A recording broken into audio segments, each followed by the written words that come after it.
Hey, welcome to Screenplay Junkie. My name's Drew Hellmich, and I'm a screenwriter. Film is a pretty sweet medium of art.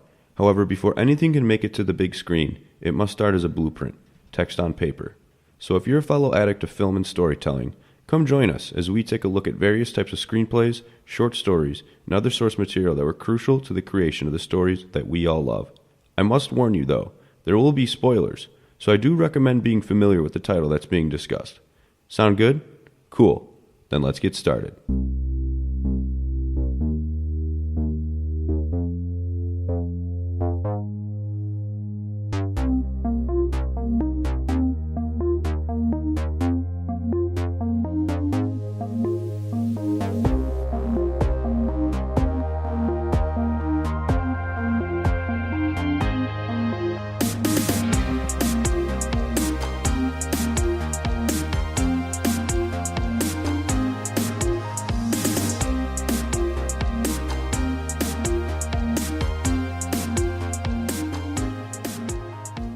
Hello and welcome back, fellow story addicts, to episode number 24 of Screenplay Junkie. Drew Hellmich here, alongside me as always, Matt and Bryan. I'm glad to be here. It's a nice, sad, gloomy day outside in Iowa City, so I'm ready to get happy with this episode. Perfect. It's raining. Perfect. Sucks that it's crappy in Iowa City. It's actually really nice in Chicago here, so that stinks for you. Really?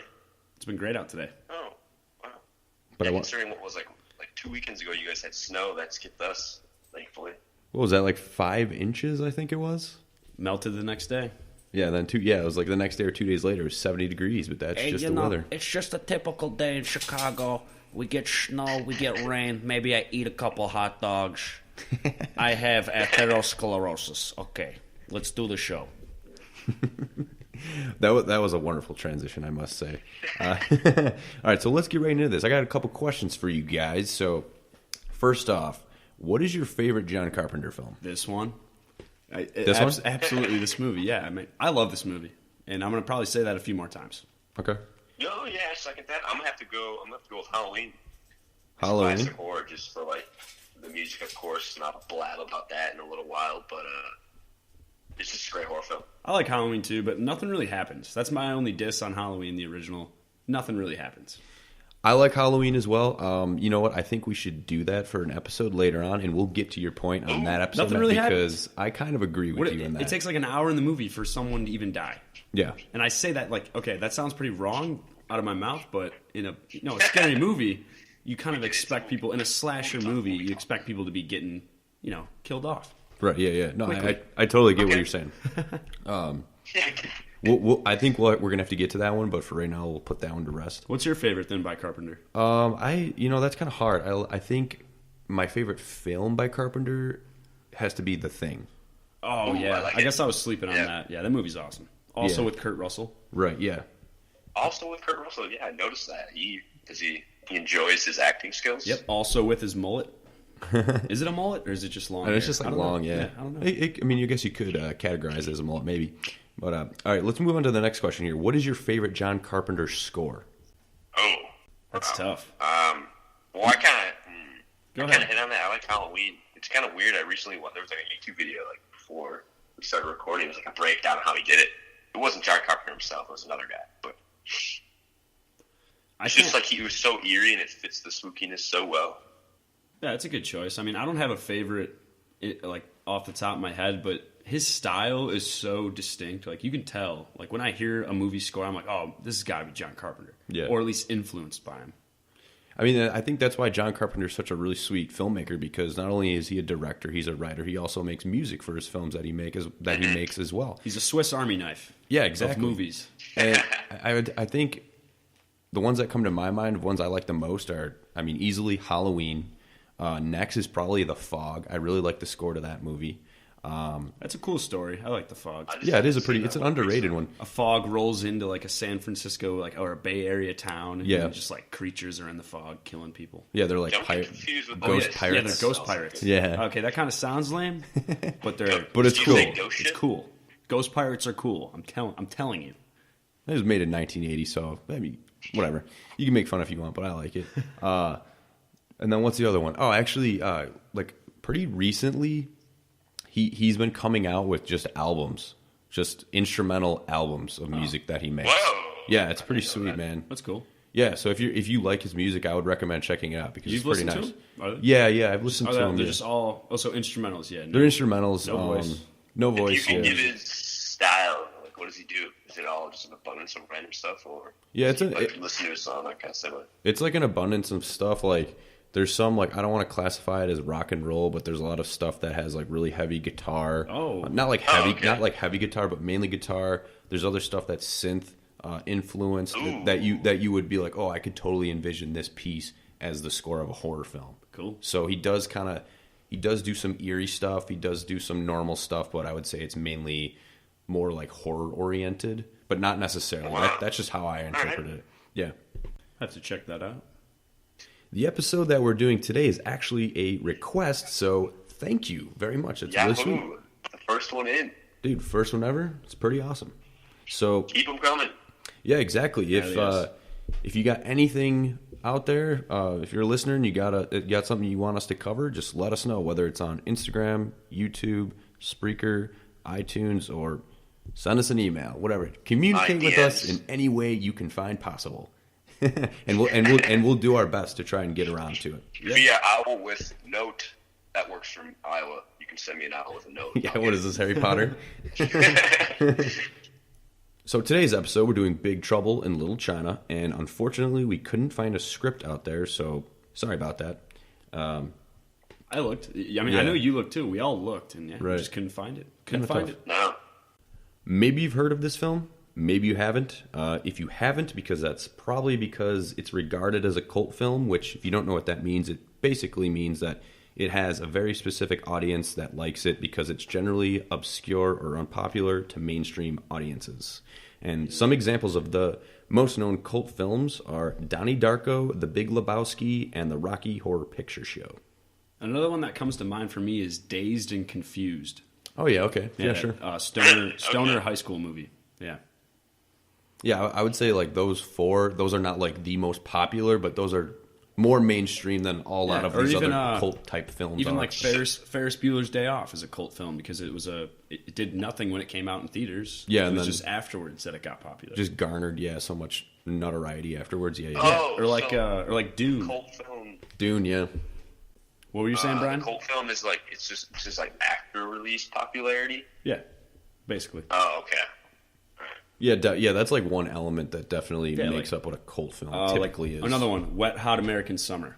Okay. Cult film. Yeah. Okay. Don't join a cult, though. Those are bad. Do not join a cult. Lessons learned. All right.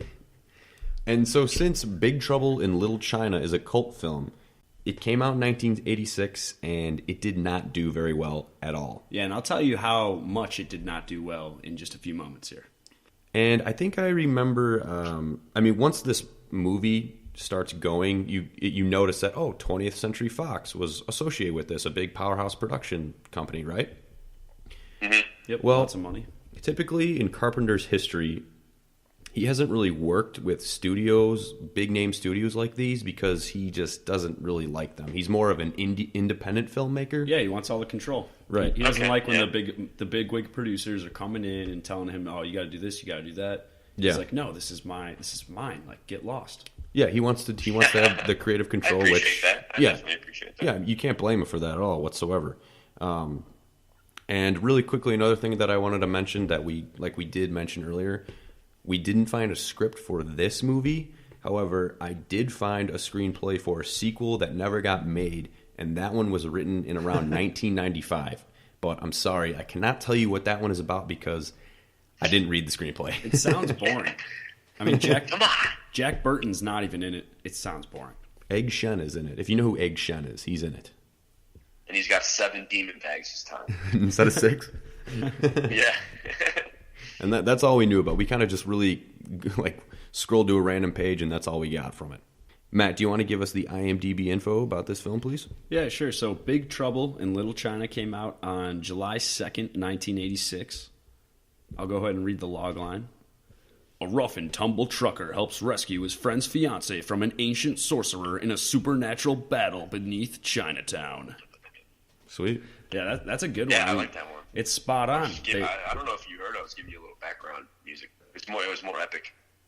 Yeah, that's cool. Whatever. It's a supernatural battle beneath Chinatown. Yeah, it sounds awesome. Spot on. Yeah. Directed by John Carpenter, and it was written by Gary Goldman, David Weinstein, and the last name is W.D. Richter. No idea. So Gary, I'll get into this more in the trivia, but Gary Goldman and David Weinstein, they wrote the original script, and then the other guy came in and revised all of it. So I'll talk about that in a little bit. All right. But starring in Big Trouble in Little China was Kurt Russell as Jack Burton, the legendary Jack Burton. Then there's Kim Cattrall, who played Gracie Law, who's coincidentally a lawyer. Gracie Law, the lawyer. Oh, okay. Very creative. Then Dennis Dunn plays Wang Chi. James Hong is David Lopan, and Victor Wong is Egg Shen. You may know Victor Wong as the grandpa in the Three Ninjas franchise. He's in Tremors. Karate Kid too. No, he's not in Karate Kid. Yeah, Mr. Miyagi's another old Asian guy. Wow, I could have sworn the face was the same. I don't know. The budget for Big Trouble in Little China was $25 million, and that's estimated, so it could be more than 25 mil. Okay. It only grossed $11 million. Yeah, so Flop City. Really, yeah. Flop City. Terrible. Flop City. But like we were saying, even though it did awful in the box office, this movie is still pretty popular amongst a certain group of people in a cult arena. Yes. So before we get to trivia, let's go over some other movies that John Carpenter made. He made The Thing, Halloween, They Live, Escape from New York, The Fog, Prince of Darkness, which was made after Big Trouble in Little China, and this is when he wanted to go indie. Then he made Ghost of Mars, which was a movie with Ice Cube. That was in like 2001. And Ice Cube's name in this movie, Ghost of Mars, Ice Cube's name in the movie is Desolation Williams. and he's like an intergalactic like criminal. That movie is awful. Desolation Williams is Ice Cube. Unbelievable. What a name. Give a quick shout out to They Live. You know, that's another great film. It's like the sunglasses, what they see is the real world around. So highly recommend it. I mean, yeah, we just named like his most popular films, and I like all of those movies. Oh yeah. I think they're all good too. Yeah, I mean, Yeah. well, Ghost of Mars with Ice Cube. Yeah. But the last feature film that John Carpenter ever made was The Ward in 2010, and I've never seen that. No, I've never seen No, I've it. never It's seen a it horror either. film, but I have no idea what it's about. All right, so let's get to the trivia on Big Trouble in Little China. John Carpenter was first offered this project in July of 1985, and he had read the original script, and he hated it. He thought it was outrageously unreadable, couldn't stand it, but he thought it had many interesting elements, right? So he was like, okay, this is a piece of shit, but there's a lot of like, what's it called? You know what you can do with shit? You can make fertilizer to grow a plant, and that's exactly what John Carpenter did. All right? Okay, that's a very optimistic way to look at it. Exactly. So the first screenplay version, right, it was written by first-time screenwriters Gary Goldman and David Weinstein, and they were inspired by a new wave of martial arts films that had all sorts of weird actions and special effects, and they were shot against this background of Oriental mysticism and modern sensibilities. Wow, Cool. right? Ooh, that's cool. And they originally had written Big Trouble in Little China as a Western, and it was set in the 1880s with Jack Burton as a cowboy who rides into town. I heard about that, yeah. I That's heard so about this, weird. too. They wanted to combine Chinese like fantasy black magic elements with Western Ooh, elements. Western. Right. Wow. Okay. So they Think about that. I think I kind of like that. It could have been cool, but I don't know. It's kind of goofy, right? Well, but then this whole idea is goofy, anyways. But they submitted their script to Taft Entertainment Pictures during the summer of 1982, and Taft Pictures bought the script. They had them do one rewrite, but they hated it. They hated the rewrite. They hated the original. So the problems came largely from the fact that it was set in a Western, right, in San Francisco, where dialogue, action, like everything that was going on is not relatable to today, right? So they Yeah. didn't know how to market the movie. Sure. So what ended up happening is they brought in a new screenwriter, this W.D. Richter guy, who's credited with he got an adaptation credit on IMDb for the screenplay. Yeah. And they brought him in, and he felt the Wild West, like that whole element, the fantasy elements, he thought it was just stupid together. So he modernized everything, right? Like everything that's funny that we see in the movie, it's all this W.D. Richter guy. It's all him. Okay. And Okay. John Carpenter Basically came in for the cleanup. Yeah, John Carpenter wanted Richter to get the full credit for the screenplay, right? But Oh, you can't do that. yeah, you can't. Like, this whole like writing bureau came in and was like, no, and made sure the other guys got paid, got credited. Oh yeah. So it worked out for those guys in the end. But this guy, W.D. Richter, he's the guy that made the movie great. Hey, but shout out to those first-time screenwriters, man. Nice job. Yeah, it's pretty good for them. I know John Carpenter, too, made some edits on the screenplay. He just, like... It says here that he eliminated some material that was deemed too offensive to Chinese Americans. Okay. So thanks, John Carpenter. All right. Yeah, thank you. All right, so enough about that original screenplay stuff. Let's talk about the movie now. Kurt Russell confessed that he was afraid of starring in the movie because he had made a string of movies that flopped at the box office before this. And as we just found out, this movie flopped too, so that sucks, Kurt. But he still got paid, so no big deal. John Carpenter and Kurt Russell explained that the test screening for this movie was like so positive, so they were expecting it to be a hit too. So when it came out to be a flop, they were like genuinely surprised. So Kurt Russell felt like the film would be a really hard one to market, and that kind of makes sense because he said that this is a difficult picture to sell because it's hard to explain. It's a mixture of the real history of Chinatown in San Francisco blended with Chinese legend and lore and magic. It's bizarre stuff. And this movie is crazy because if you've seen it and if you have never seen it, you'll be watching this movie. Even I watch it now and I've seen it so many times and I'm just like, sometimes I'm like, what the hell's going on right now? Where did that come from? But I mean, I don't care, you know. It's fun. It's a fun movie. But like a big thing that Kurt Russell brings up with marketing the movie and like part of the reason it flopped was because there's only a handful of non-Asian actors in the cast. Like most of the people in the movie are Asian. I guess maybe that was a problem with America in the 80s. I don't know. But Kurt Russell was right that the movie ended up flopping. Another cool thing I have here, too, is that John Carpenter envisioned the film. So, like, he wanted to create, like, an inverse of traditional action scenarios, right? So, traditional action movies had, like, a white protagonist with maybe, like, a minority sidekick, right? That was just kind of like a thing that was going on. Like, think of Indiana Jones, too, right? He had the little Asian boy. Yeah, was right. his sidekick. Yeah, okay. So, in Big Trouble in Little China, Jack Burton, despite his, like, bravado and acting so tough, he's like a bumbling idiot, right? He's really the sidekick in the story because Wang Chi is actually like the main character who's does everything. He's the badass. He's the one killing all the bad guys. Yeah, right. Yeah, so it's like the complete opposite of the traditional American movie hero. And this was one of the first movies to do that, and that's kind of cool. Yeah, nice. So as you were bringing up earlier, Drew, John Carpenter didn't like working with major studios, and this was the last movie he made with a big studio. Oh, really? Yeah, the last one he did, because then after that he made Prince of Darkness, They Live. Those were made with an independent studio called Alive Films. Okay, yeah. Which maybe he owned. Who knows?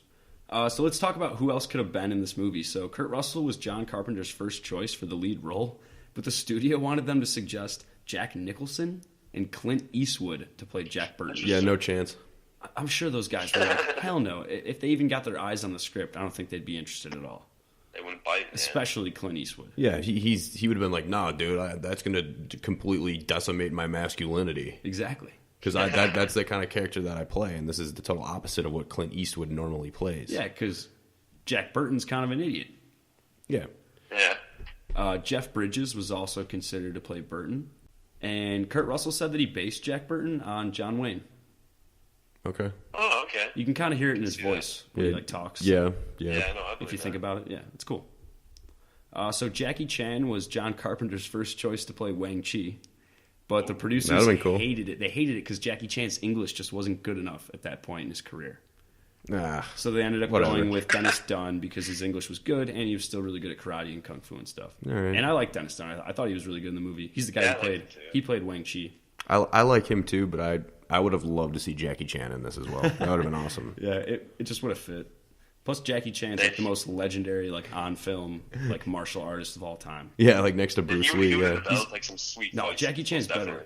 Jackie Chan's the best at stunts, like coming up with coordinating fights and stuff. Oh yeah, I was saying like him and Bruce Lee. Yeah. So the three storms, right? That's you guys remember? podcast. You guys remember those like three storm guys, like the legendary bad guys who like use electricity?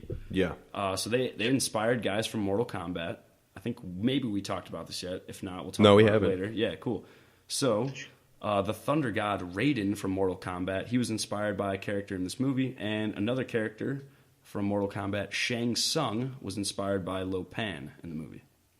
Oh, so wait, you're saying this is a proven fact? Yeah, because this movie came out before any Mortal Kombat stuff came out. It was 1992 Mortal Kombat came out. Yeah, so it definitely helped the creators inspire. All right.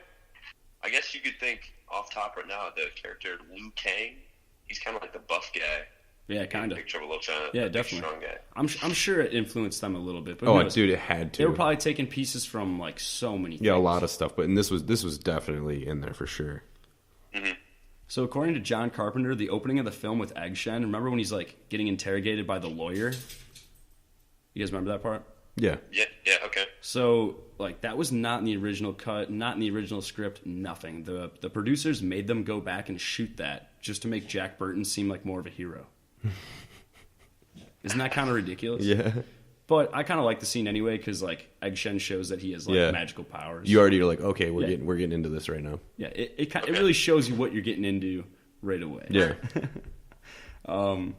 I only got 2 more things here. So the vehicle Egg Shen drives, right? He's got like the tour bus. That's a 1936 touring car, and that same car is now in Yellowstone National Park, and that's because that's where it was originally built. And I guess the bus is named Hollywood, and it still gives tours around Old Faithful, the geyser. Dude, let's go get on that bus. I gotta go on that bus. And the last little thing I got here is that there is currently a remake of Big Trouble in Little China being developed, and it's going to star The Rock, Dwayne Johnson. No. Apparently, it's Dwayne Johnson's really? favorite movie. I'm all for it. It's his favorite movie of all time. Oh, God. Why couldn't his favorite movie be like, I don't know, Coneheads or something? Dwayne Johnson in Coneheads. That was the first movie that came to my mind for That'd be whatever ridiculous. reason. I wonder if I was actually Coneheads was on the other day, and Dad was watching it. That's probably why I thought Why are of you it. watching this crap? I don't think I've ever seen it. It's absurd. It's just a Saturday Night Live skit that's an hour and a half long. Yeah. Oh, jeez. But yeah, anyways, The Rock in Big Trouble in Little China. I'll probably watch it if it ever comes out, but I'm not looking forward to it. It'll stink, but whatever. I'll watch it too. Now we're going to run through essentially the whole movie. We'll talk about the plot, major scenes, and comment about them as we go along. Damn, I'm excited for this one. I'm ready to go, but what were you saying, Bryan? No, yeah, I'm ready. I'm ready to go too, but I gotta throw this out there. Like, we can't forget that we got a meatloaf in the oven upstairs. We have to write down the time that we need to go up and check on the meatloaf. That sounds like your guy's problem, since I'm not going to be privileged to eat that.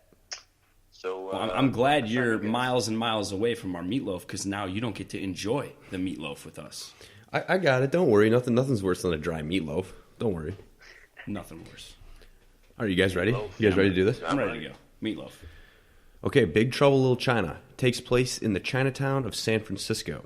The first character we meet is Jack Burton, who is Kurt Russell's character, and he's a truck driver of the Pork Chop Express. Hey, Jack Burton here. Pork Chop Express. He just talks on like his AV radio. Like, who's listening? Who's listening to him? I have no idea. Says anything back.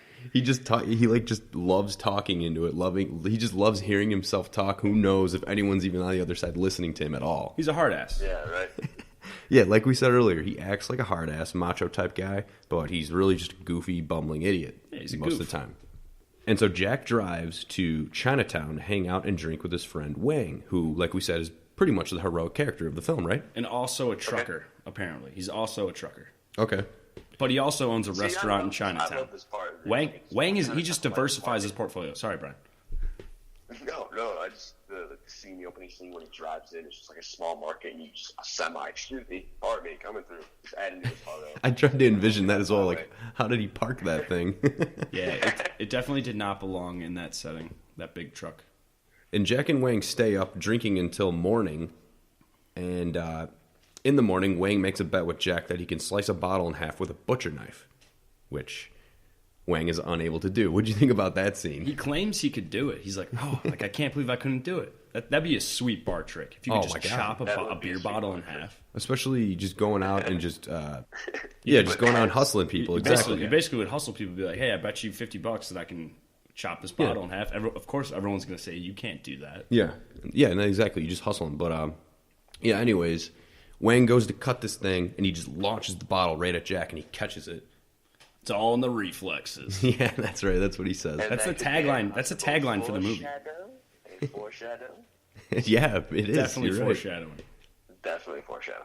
And so Wang loses the bet. So Jack has to collect his money, but Wang doesn't have the money with him, so he's like, hey, let's just go back to my restaurant. I'll pay you back there. And this is a sizable amount of money. We don't know in the movie, but it was like over $1,000. Apparently it's a lot of money. Okay. Yeah. So Jack and Wang get into Jack's truck, and Wang's like, hold on. Before we go collect the money, we got to go to the airport first to pick up my fiance who's coming in from China. And her name is Miao Yin.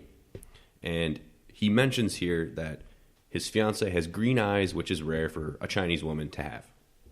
But possible. I looked this up. I actually looked it up. It is possible for people of Asian descent. It is biologically possible to have green eyes. Well, only 2% of the world has green eyes, too. Only 2%. Hey, shout out us. Yeah, and all three of us have green eyes. We got green eyes. Yep, we're special. We are more special than you, listening. Oh, my God.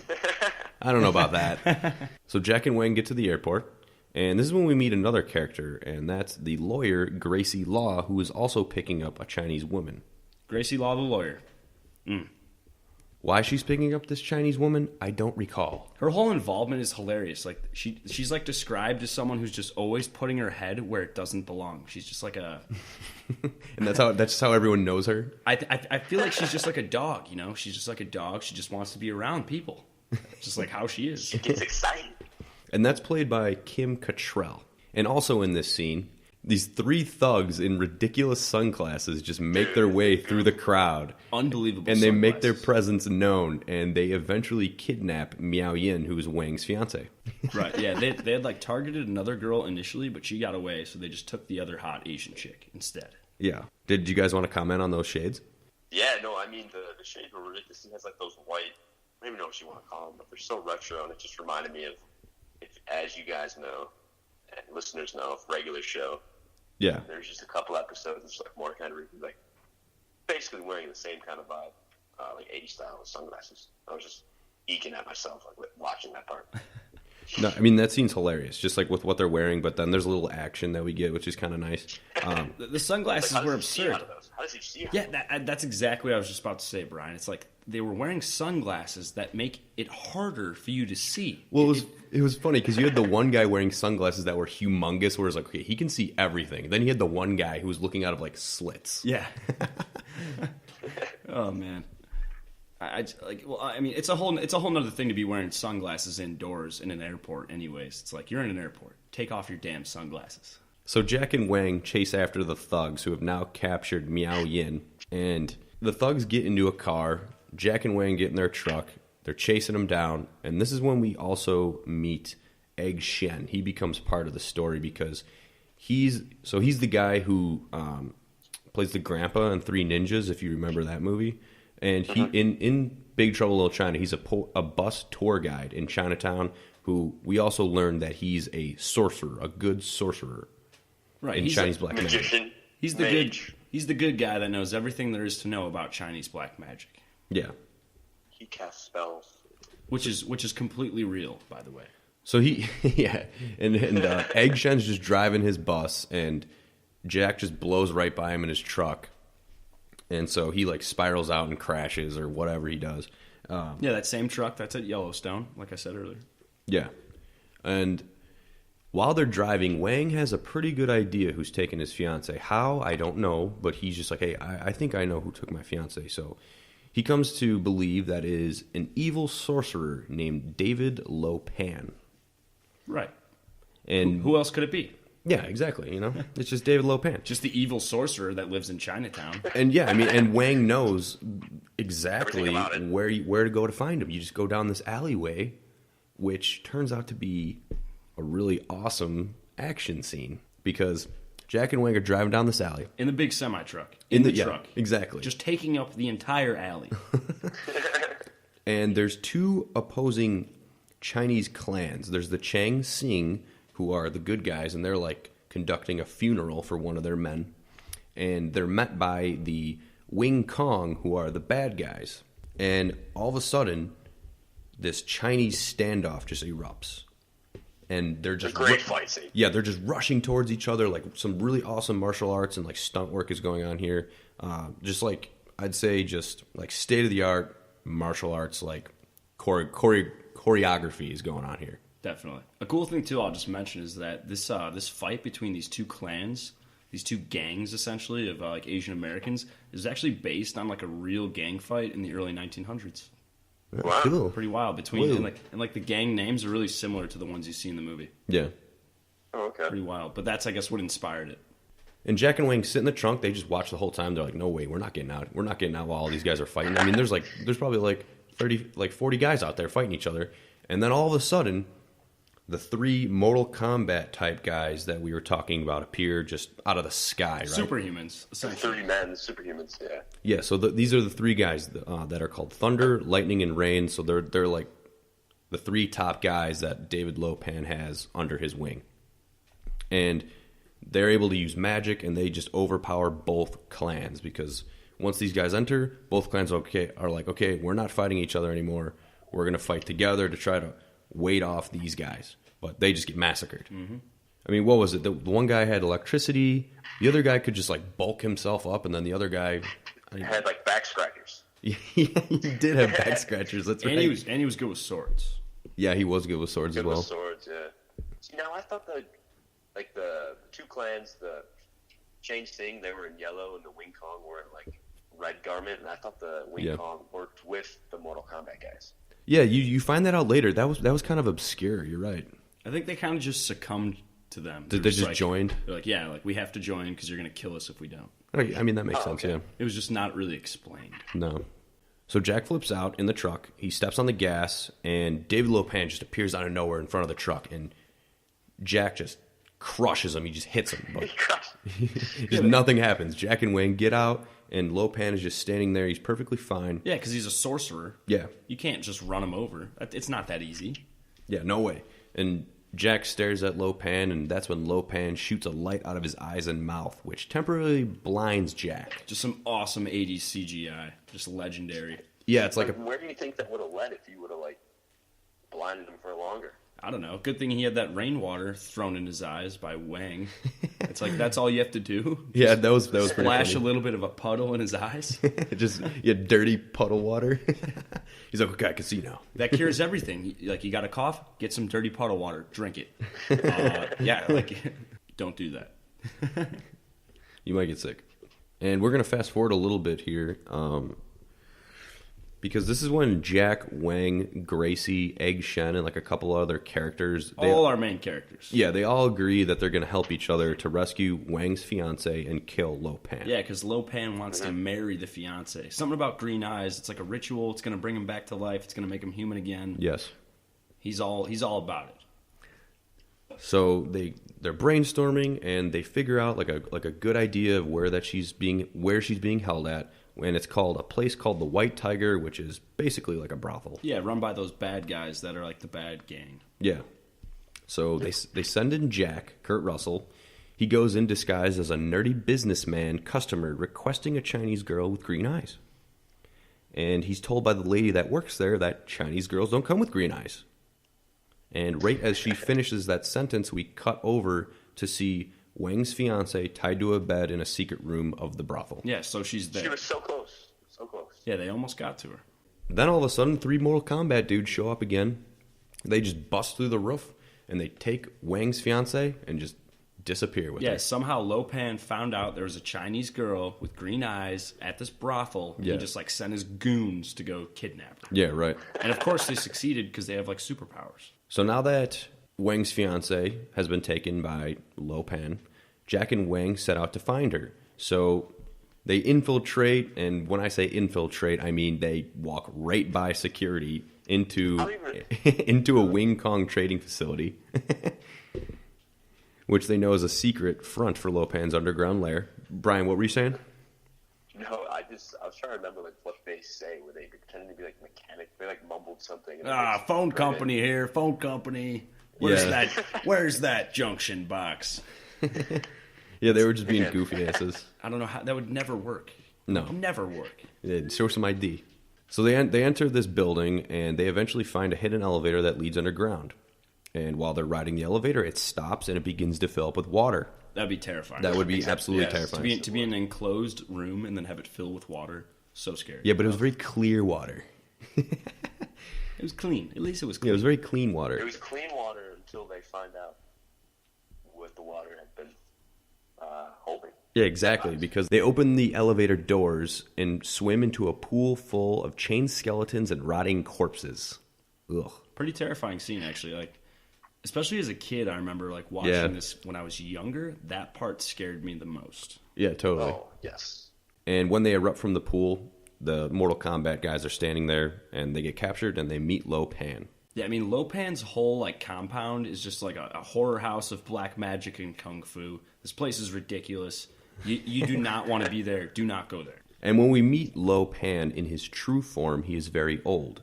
He's disgustingly old. Yeah, I mean, he looks shriveled, and it looks like he's just barely holding on to life. And, I mean, Lo Pan just straight out tells these guys, hey. He looks like he should be dead.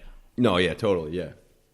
He straight up tells Jack and Wang, hey, I need to marry a girl with dragon green eyes in order to lift a curse that was put on him thousands of years ago. Once this curse is lifted, his flesh will be returned, because in the current state, he's kind of like a ghost, and he'll become younger. Doesn't he, like, want to become mortal, too? Yeah, like, well, for some reason, that's his goal. I feel like it's just so he can feel again, maybe, or, like, live as a normal person. Yeah, I'm not really sure, because... they didn't really get into that. Curious, I don't know. I'm curious the curse, like, makes him immortal, so he just never dies. Hey, become mortal. Right. The motives of an evil mastermind are just sometimes unknown. Some men just want to watch the world burn. And so now that Jack and Wang are captured, meanwhile, Gracie and some other characters they're going to the same building that Jack and Wang just entered. Because they've been there for hours, apparently. Yeah. Mm-hmm. And they get into some trouble as well, because they get into an elevator with one of the Mortal Kombat dudes, and then the elevator is just gassed. Yeah, they faint, they're and kidnapped they're as captured well. Yeah. Why wasn't the Mortal Kombat guy gassed? Because he's all magic, dude. Yeah, he had a magic spell over his nose. Yeah, just over his nose, yeah. He was resistant to the sleeping gas. And then we cut back over to Jack and Wang. They're put into a dungeon, and they sit blindfolded, strapped in wheelchairs.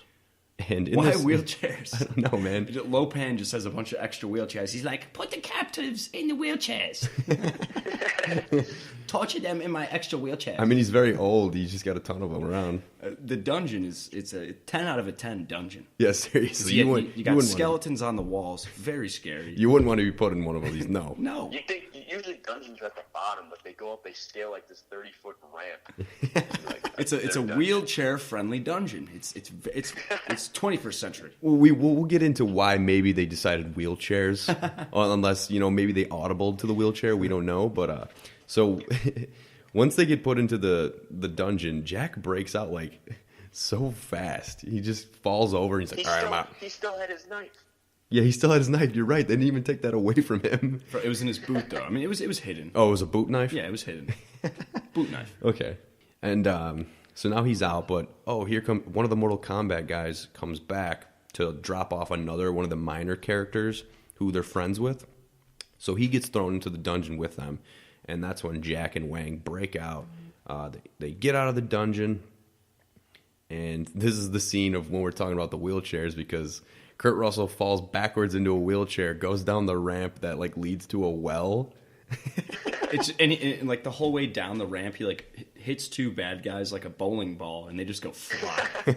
Dude, it's one of my favorite scenes in the movie. Realistically, he would have flew into that well, though. I love that part. Yeah, the suspense where he's like, oh, like leaning back, almost falling in. Like that's pretty relatable. I feel like everyone's been in a situation where they almost fell in something. And so now that Jack and Wang have escaped, they find and free Gracie and the other captured women who are located in another cell area. So now everybody's hanging out. Now the whole crew is together again. It's all happy. And so as they're escaping out of the building, they're still without Wang's fiancée, though. Gracie is the last one in line to leave the building, and she gets taken by some sort of monster, some very hairy monster, kind of like a Chewbacca, more like a grotesque-looking Chewbacca kind of guy. And yeah, I wanted to... Dude, yeah, go ahead, Bryan, then I'll talk.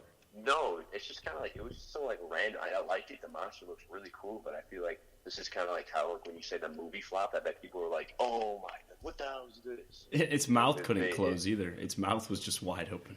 I mean, I just wanted to know more about the monster. What was its purpose? Just more about what it is and why it's there. It's just like a pet. It's just a pet of the evil Lo Pan. Yeah, exactly. I mean, it's probably that simple. And Gracie's taken to Lo Pan, And we come to learn that Gracie also has green eyes. So Lo Pan gets super excited. Oh, I got 2 women with green eyes here. Which both actresses did not have green eyes. They were just wearing contacts for the movie. Okay. And Lo Pan makes both Gracie and Miao Yin obey him with some sort of a magic spell. Like they get put under some sort of trance. Yeah, man. It's Chinese black magic. I see it every day. It's, man, I wish I could comprehend it. And while they're under this trance, he makes them do a deadly test. And what that test is, like holding on to some levitating swords, and then they have to touch some sort of light fixture. But it's like deadly because maybe some people in the past have touched it and they've been killed, so it doesn't mean that they cannot grant him his mortality again. Yeah, they just like weren't good enough for the ritual. Okay. Makes They sense. just weren't good enough. That's when he decides, he's like, fine, I'll take both of them. Yeah. Both women survive, and Lo Pan decides he's going to marry them both. Exactly. Yeah, he's like, both survived the ritual. I'm going to have 2 wives. Then we come back over to Jack and Wang, and now they've recruited Egg Shen and some members of the Chang Sing, they're the good guy clan. They all decide they're going to go back into Lo Pan's lair again to rescue the women.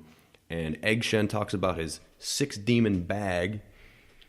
You'll know what the 6 demon bag is if you've seen this movie. It's legendary. It's just like, what is in there, dude? I want to see the 6 demon bag. Let's go. What's in there? I don't know. Just a bunch of little grenades. That's what it seems like in the movie. He just is lobbing little magic grenades at people.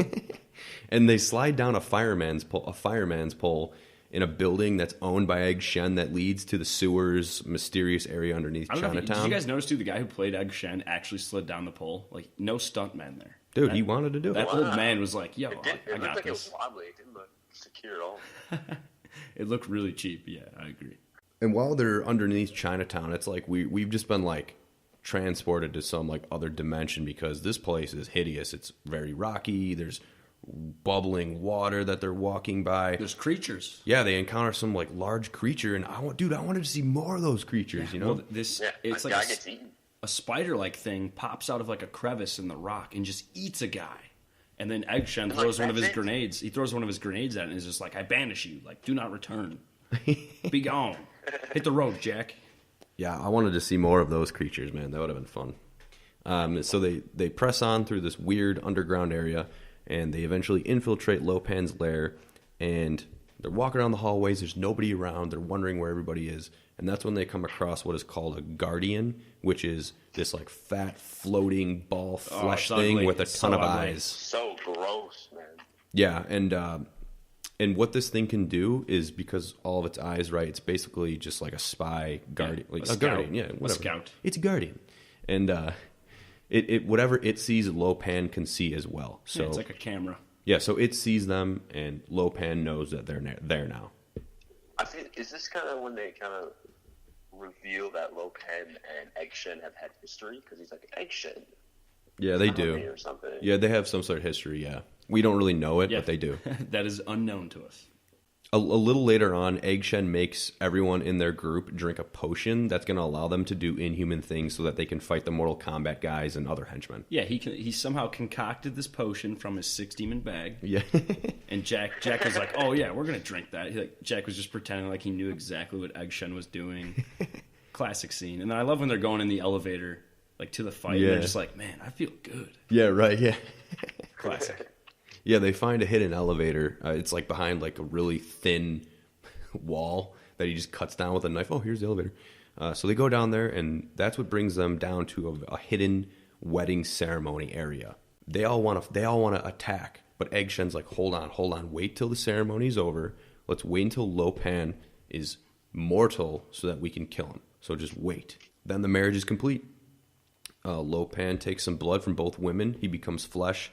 And then that's when this like crazy fight scene just breaks out, and Jack shoots the air above him, causing concrete just to fall and knock him out. Yeah, he was like too excited. He was like, "Yeah, like let's go!" And he like pops. He does like a desk pop essentially, Yeah. just standing, and then he just knocks himself out for entirely most of the fight.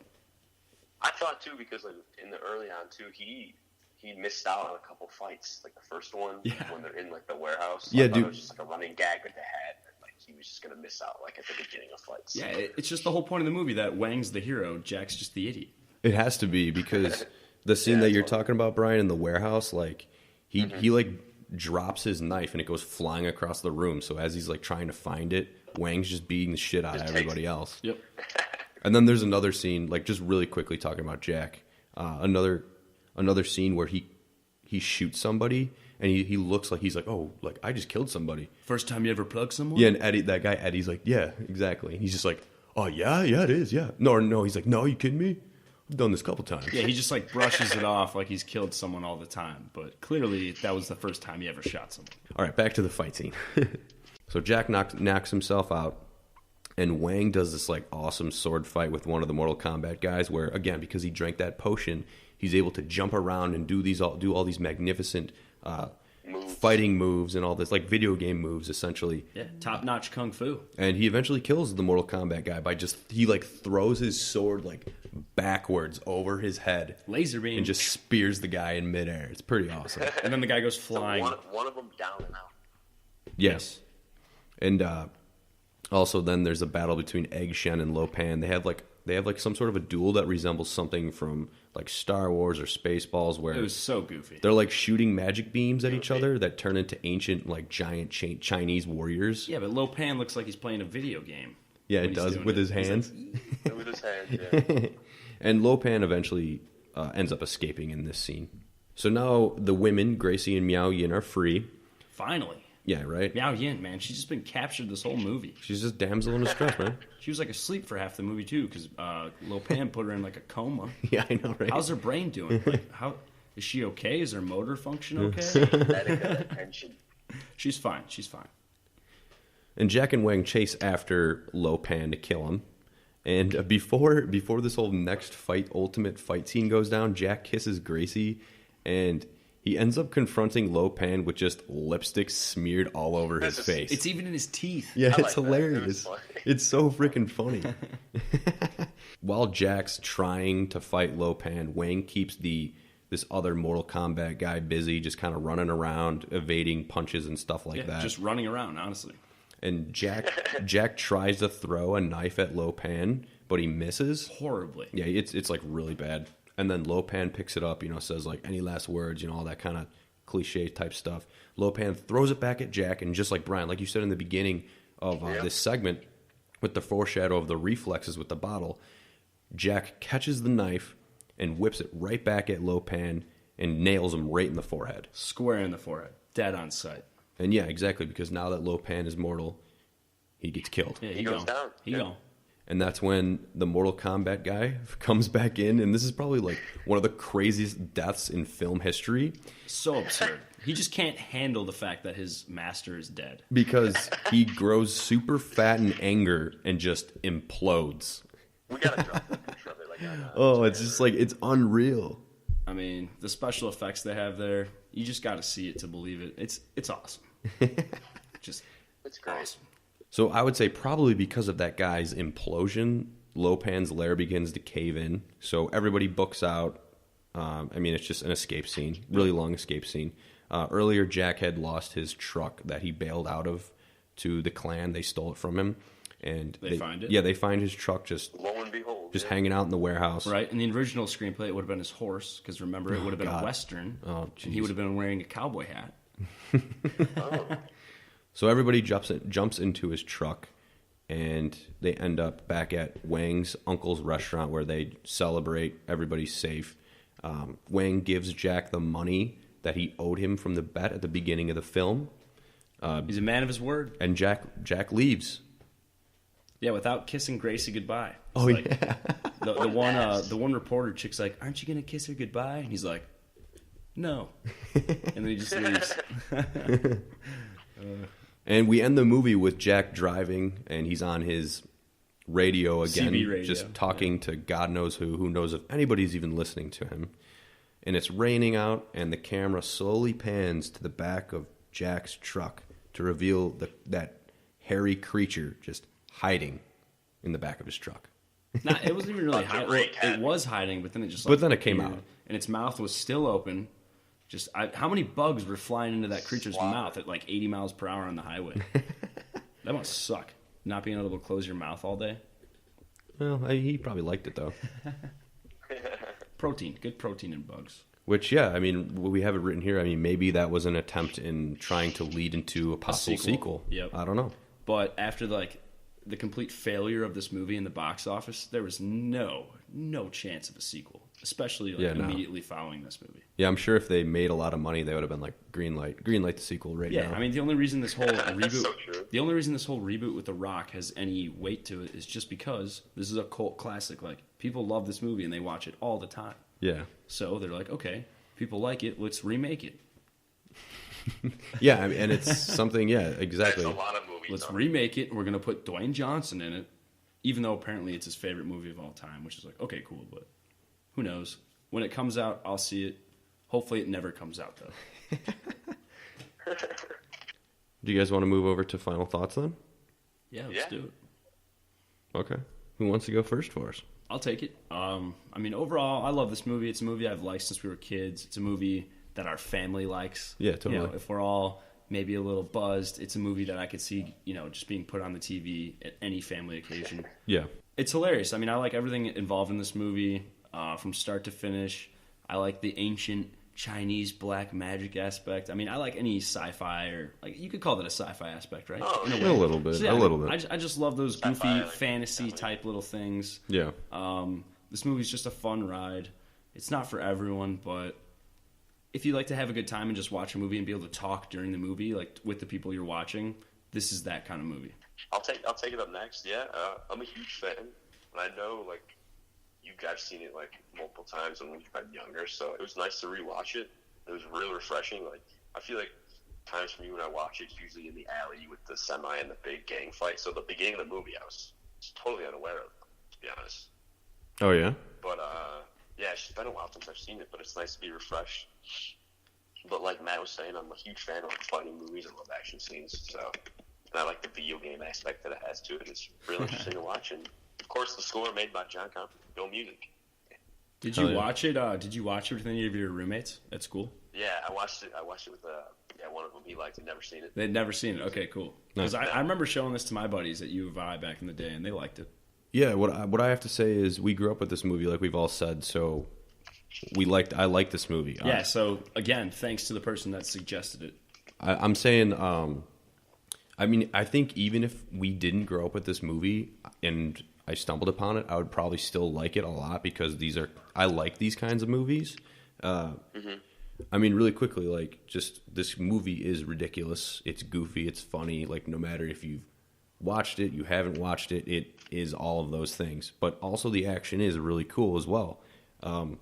John Carpenter is one of my favorite filmmakers. I generally like the films that he's made, and I like Kurt Russell as well as an actor. Yeah, me too. And I love it because there's no other film out there that exists like this. This is a very unique movie. Absolutely, everything about it is unique. So, I should have said here. I'll say mine, and then we'll go around the table here and say our stars because I forgot to mention that.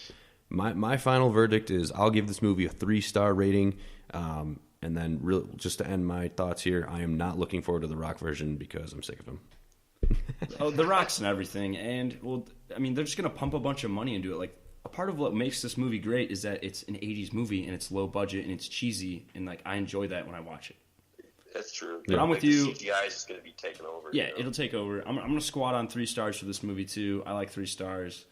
It's entertaining. It's something you can watch with your buddies, something you can watch with your family, anything, just because it's fun, it's goofy, it's a ride. Right. It's a ride for everybody involved. It's a good movie. I'll make my own rules. I'm going to go 3.5. Okay. Ooh, you're going to show. Whoa, wait.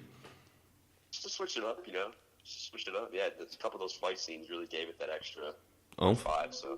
Cool.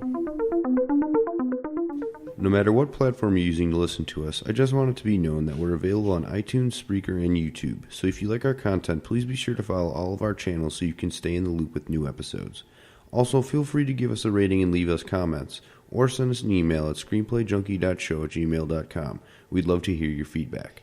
Also, if you have any recommendations of screenplays we should read, movies we should watch, or really anything, let us know on any of our platforms. We're always looking for other things to check out. On the next episode, we're actually going to cover the screenplay of a film that we mentioned earlier in this show. It's another John Carpenter film, and maybe you've already guessed it. That film is the super low-budget 1978 horror classic that stars Jamie Lee Curtis and Donald Pleasance, Halloween. Thank you for listening. We hope you can join us next time.